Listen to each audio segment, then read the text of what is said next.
Hello बच्चों, मैं अग्रवाल रुचि राजस्थान सरकार और वेदांता के सीएसआर इनिशिएटिव ई कक्षा में आप सभी का स्वागत करती हूं, जिसके टेक्निकल पार्टनर है मिशन ज्ञान।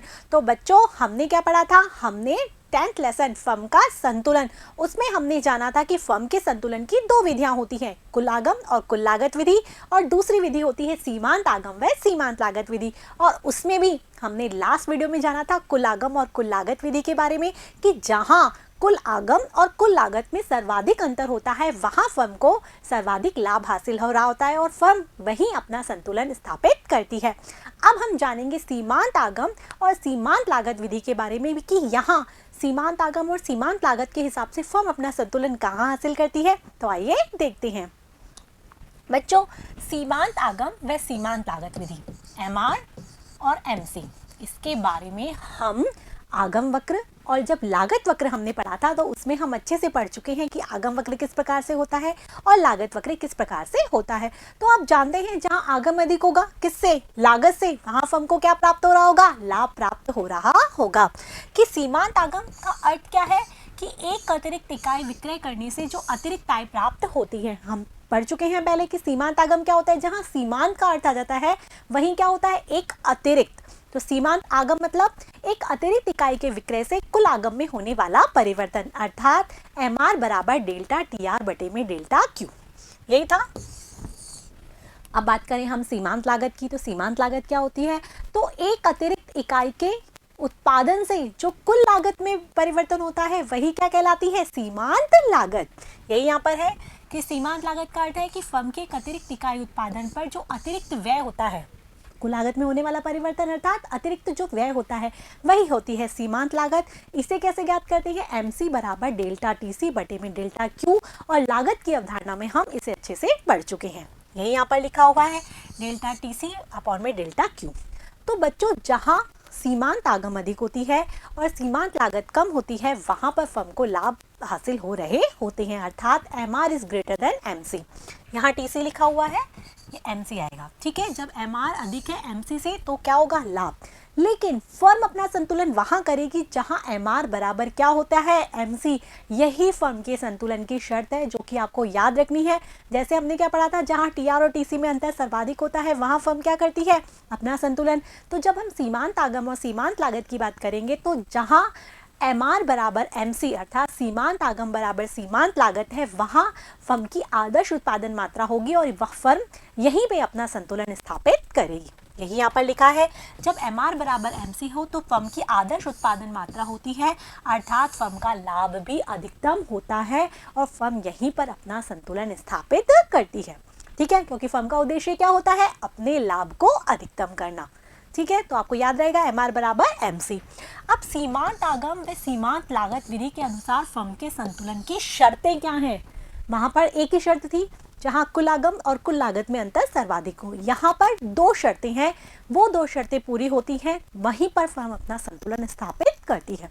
पहली शर्त तो हम पढ़ ही चुके हैं, जहां MR बराबर MC हो, वो कौन सी है? फर्म के संतुलन की शर्त, जो कि पहली शर्त है। और जो दूसरी शर्त है वो क्या है? MR बराबर MC तो हो ही, साथ में MC वक्र MR को नीचे से काटे। ये जो शर्त है वो पूर्ण प्रतियोगिता के लिए आवश्यक है, एकाधिकार और एकाधिकारात्मक के लिए इतनी आवश्यक नहीं है। तो आपको याद रहेगी MR बराबर MC और MC वक्र MR को नीचे से काटे। अभी कैसे काटे और कहाँ बराबर होती है इसके बारे में हम आगे पढ़ेंगे। पहले हम शर्तों के बारे में देख लें।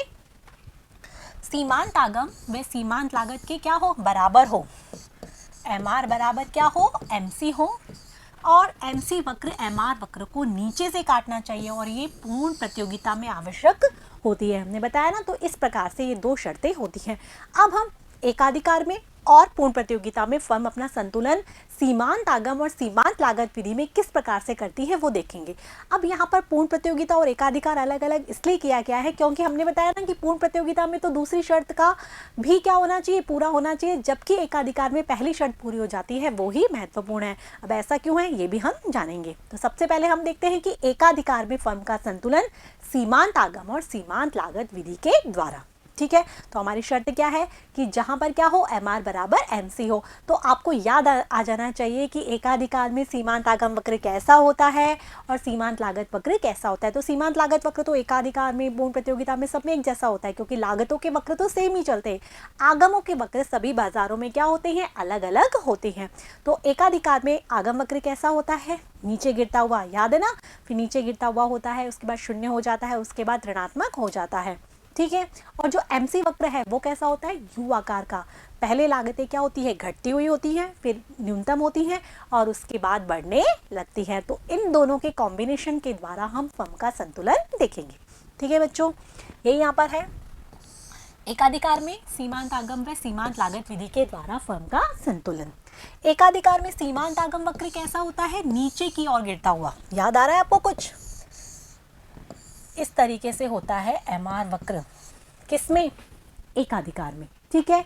ये वक्र मैंने थोड़ा चपटा बना दिया, आप थोड़ा सा और लंबी सीधी रेखा, क्योंकि हमने बताया ना एकाधिकार में कैसा होता है, बेलोचदार, और एकाधिकारात्मक में होता है लोचदार। आपको सारी चीजें अच्छे से याद रखनी है, मैंने बताया था ना, सभी चैप्टर आपस में इंटरकनेक्टेड है। और जो एमसी वक्र है वो कैसा होता है, वो होता है इस तरीके से, यू आकार का। पहले लागतें घटती हुई, न्यूनतम और उसके बाद बढ़ती हुई। तो इस प्रकार से होता है एम आर वक्र और इस प्रकार से होता है एमसी वक्र, ठीक है। सीमांत लागत वक्र प्रारंभ में गिरती है, उसके उत्पादन बढ़ाने के साथ साथ बढ़ती जाती है, ठीक है। अब आप देख पा रहे होंगे ये डायग्राम आपके सामने बहुत अच्छे से है। ये हमारा एम आर वक्र बना हुआ है, यहाँ पर इसने केवल इतना ही दिखाया, आगे बढ़ता हुआ नहीं दिखाया है। और ये हो गया आपका एमसी वक्र। ये डायग्राम आपको आपकी बुक में भी मिल जाएगा। अब यहाँ पर फर्म अपना संतुलन कहाँ करती है, तो फर्म के संतुलन की शर्त क्या है, एम आर बराबर एम सी, ठीक है। क्या है फर्म के संतुलन की शर्त, एम आर बराबर एम सी। अब जो दूसरी शर्त है कि एम आर एम सी वक्र एम आर वक्र को नीचे से काटना चाहिए, वो शर्त यहाँ पर ऑटोमेटिकली पूरी होती है। आप देख रहे हो कि जो एम सी वक्र है वो एम आर वक्र को ऑलरेडी नीचे से काट रहा है, काट रहा नहीं काट रहा, तो दूसरी शर्त तो अपने आप ही पूरी होती है यहाँ पर, इसीलिए यहाँ पर पहली शर्त को ही कंसिडर करते हैं। तो फर्म अपना संतुलन कहाँ करेगी, ई बिंदु पर, ठीक है, जहाँ पर दोनों शर्तें पूरी हो रही है, एम आर बराबर एम सी भी है और एम सी वक्र एम आर वक्र को नीचे से काट रहा है, ठीक है।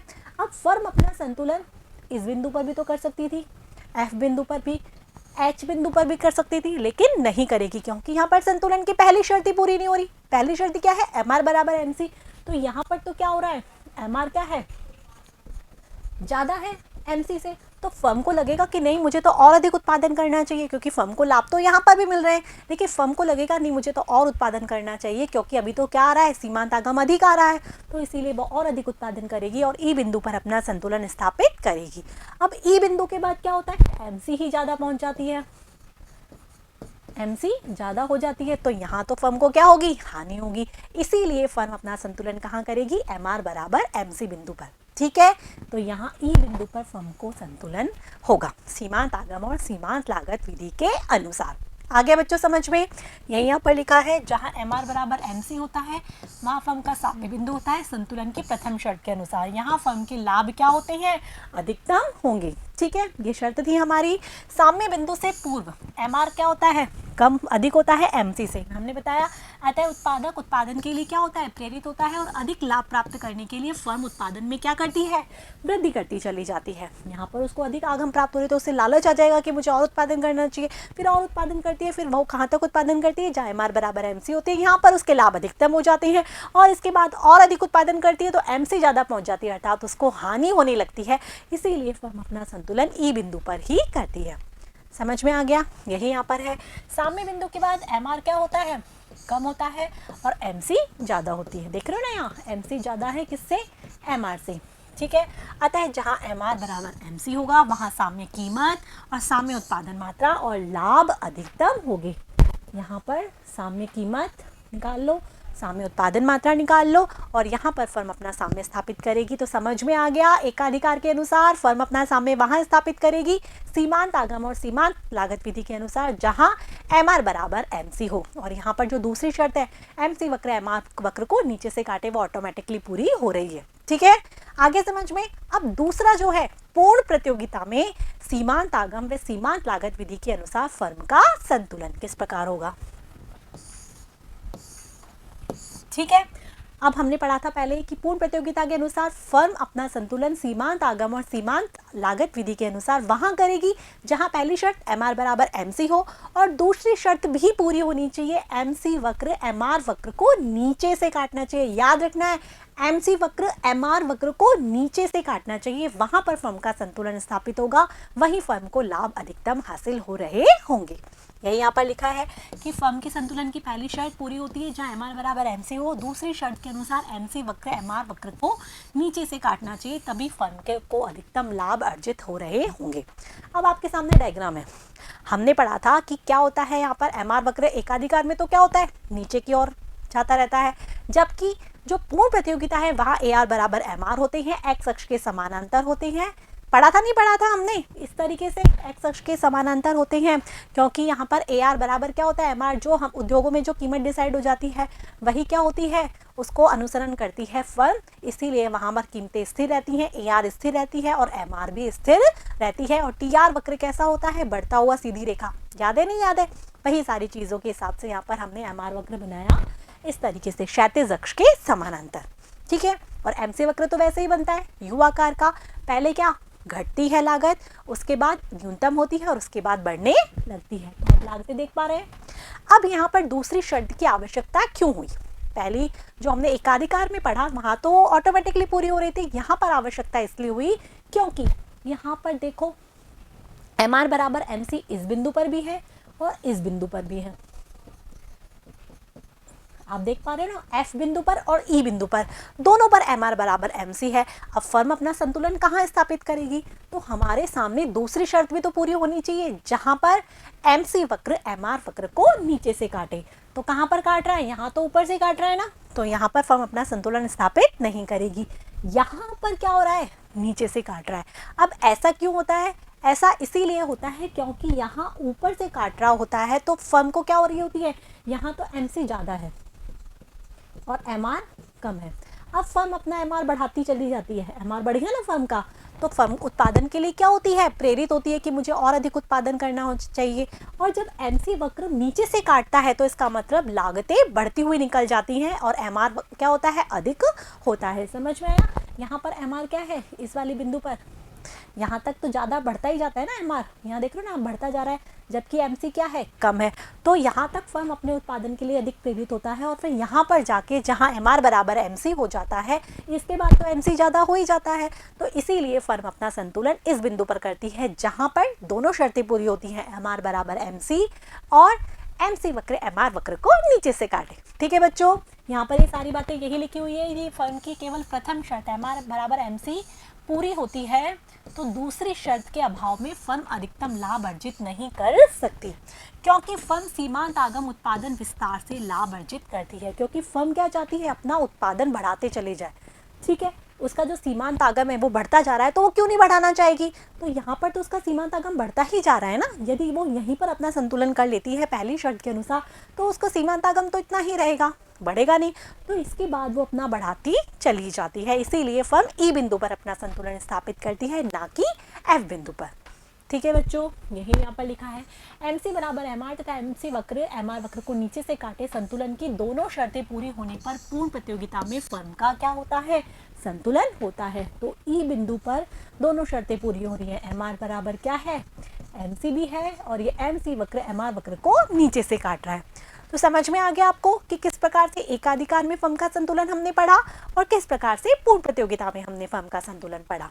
ठीक है बच्चों, अब जो हमने कुल आगम और कुल लागत विधि पढ़ी थी, फिर अब हमने पढ़ी है सीमांत आगम और सीमांत लागत विधि। तो इन दोनों में क्या अंतर है और सीमांत आगम और सीमांत लागत विधि क्यों श्रेष्ठ है।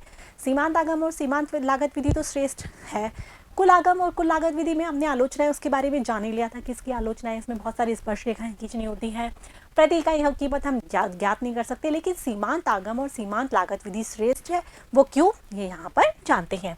तो सीमांत आगम में सीमांत लागत विधि की क्या श्रेष्ठता है। ठीक है, सीमांत आगम और सीमांत लागत विधि इसीलिए श्रेष्ठ है क्योंकि इसमें सरलता से अधिकतम लाभ ज्ञात कर सकते हैं। हमको दोनों शर्तें पूरी होनी चाहिए तो हमें ज्ञात हो जाएगा अधिकतम लाभ। ये यहाँ पर लिखा है कि सीमांत आगम व सीमांत लागत विधि श्रेष्ठ है क्योंकि इसमें सरलता से अधिकतम लाभ व उत्पादन मात्रा ज्ञात की जा सकती है। अब उसमें कमी थी क्या कि हम प्रति इकाई कीमत ज्ञात नहीं कर सकते, जबकि यहाँ पर यदि हम औसत लागत और औसत आगम वक्रों का प्रयोग करते हैं तो यहाँ पर हमें प्रति इकाई कीमत भी ज्ञात की जा सकती है। यहाँ औसत आगम व औसत लागत वक्र का प्रयोग करने पर प्रति इकाई कीमत भी ज्ञात की जा सकती है। तो इस प्रकार से क्या हुआ, सीमांत आगम और सीमांत लागत विधि तो क्या है, श्रेष्ठ है। किससे? कुल आगम और कुल लागत विधि से। इसीलिए अधिकतर फर्मों के द्वारा ये विधि काम में ली जाती है। तो बच्चों आपको समझ में आ गया सीमांत आगम और सीमांत लागत विधि के बारे में। तो हमने क्या जाना, यहाँ फर्म अपना संतुलन वहां करती है जहां पर दो शर्तें पूरी होती हैं। पहली शर्त MR बराबर MC हो और MC वक्र MR वक्र को नीचे से काटे। ठीक है बच्चों, समझ में आ गया ना। यहाँ पर तो पूर्ण प्रतियोगिता में तो दूसरी शर्त का पूरा होना भी आवश्यक है, जबकि एकाधिकार में पहली शर्त पूरी हो जाती है, वो भी इनफ है, जिसको हमने डायग्राम की सहायता से बहुत अच्छे से समझ लिया। आपको MR वक्र समझ में आ गए, MC वक्र समझ में आ गए, हमने आगम वक्र और लागत वक्र में जाना था ना, तो आपको ये दोनों समझ में आ गए तो आपके लिए डायग्राम बनाना भी बहुत ईजी हो जाएगा। अब आपको क्या करना है, सारे जो डायग्राम्स हैं उनकी बहुत अच्छे से प्रैक्टिस करनी है, इनको अपनी कॉपी में नोट करना है और क्या करना है, इनके अच्छे से प्रॉपर नोट्स बना लेने हैं, इनको बार बार पढ़ना है, रिवीजन करना है ताकि आपको अच्छे से समझ में आ जाए। और इसी के साथ हमारा लेसन यहाँ पर समाप्त होता है। अब हम मिलेंगे नेक्स्ट वीडियो में वस्तुनिष्ठ और अति लघुत्रात्मक प्रश्न के साथ। तब तक के लिए मेरे साथ बने रहिए, पढ़ते रहिए, बढ़ते रहिए। Thank you.